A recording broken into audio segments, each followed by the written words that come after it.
Good evening, dear students. Today we are going to start exercise 3.1, question number first.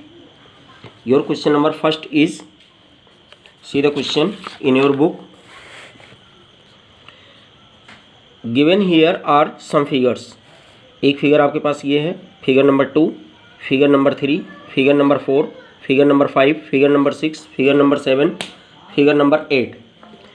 तो इसमें आपको क्या करना है, classify each of them on the basis of the following. Simple curve classify करना है, कौन सा सिंपल क्लोज कर्व है, कौन सा पॉलीगन है, कॉन्वेक्स पॉलीगन और कनकेव पॉलीगन.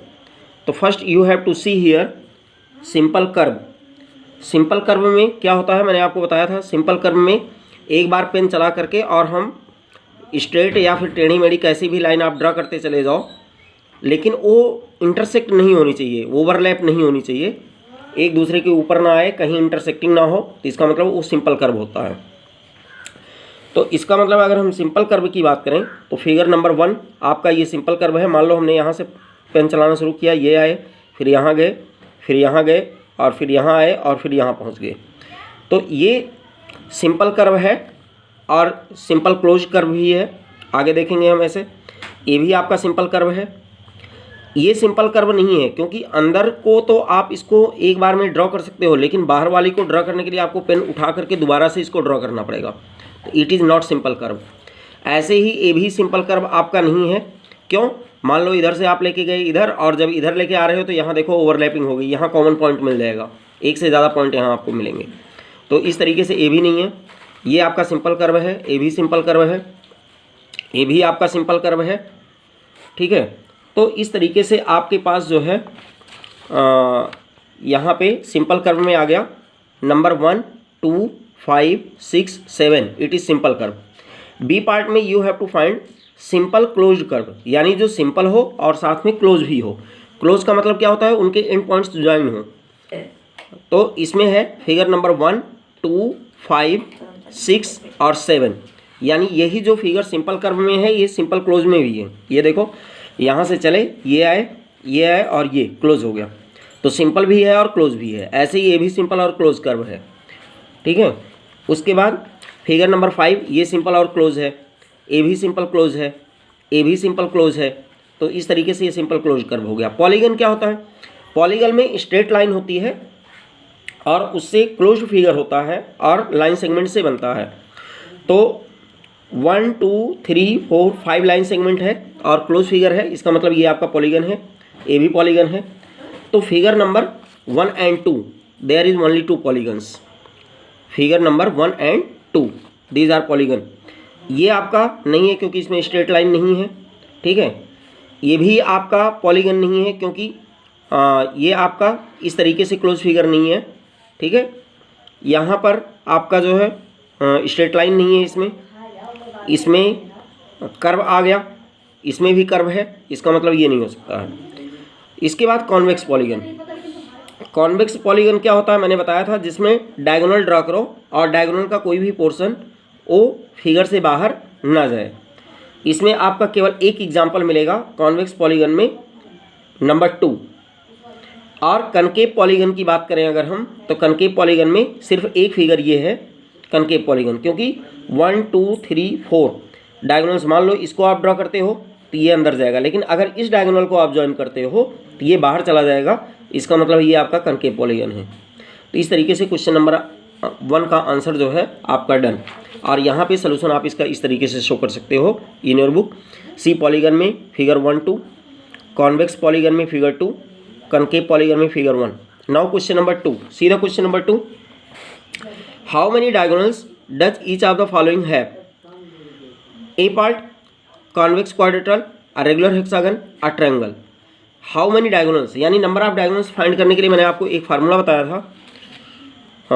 See it.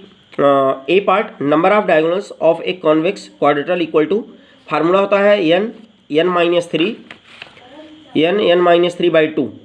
तो यहाँ पे हमने क्या किया, n इज 6, यानी नंबर ऑफ साइड्स होता है n.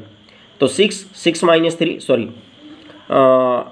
क्योंकि हम जो है क्वाड्रेटल की बात कर रहे थे तो यहाँ पे 4 साइड है, तो 4 × 4 - 3/2 और 2 से 2 2 जा 4 और 4 माइनस 3 1 1 2 जा 2, यानी there are only 2 diagonals in convex quadrilateral. Similarly in number of diagonals in a regular hexagon, number of diagonals in a regular hexagon equal to n n minus 3/2।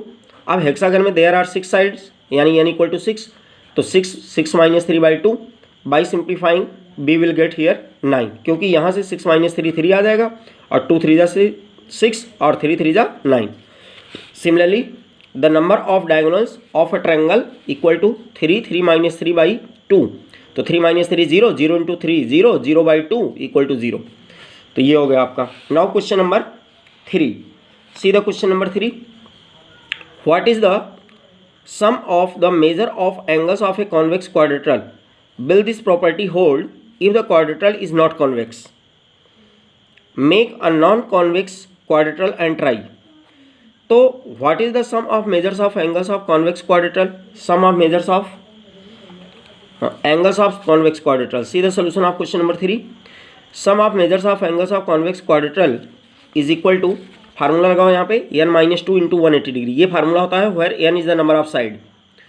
तो साइड 4 है तो 4 minus 2 into 180 equal to 2 into 360, sorry 2 into 180 that will be 360 degree. It is your answer. और फिर इसने ये पूछा है कि अगर वो कॉन्वेक्स के अलावा यानी कनकेव अगर हो तो क्या उसके लिए ट्रू है? तो yes, it holds for quadrilateral which is not convex, जो कॉन्वेक्स नहीं है उसके लिए भी ये है। यानी किसी भी टाइप का अगर क्वाड्रेटल है तो उसका angle sum of angles find करने का ये फार्मूला आप वहाँ पर भी अप्लाई कर सकते हो।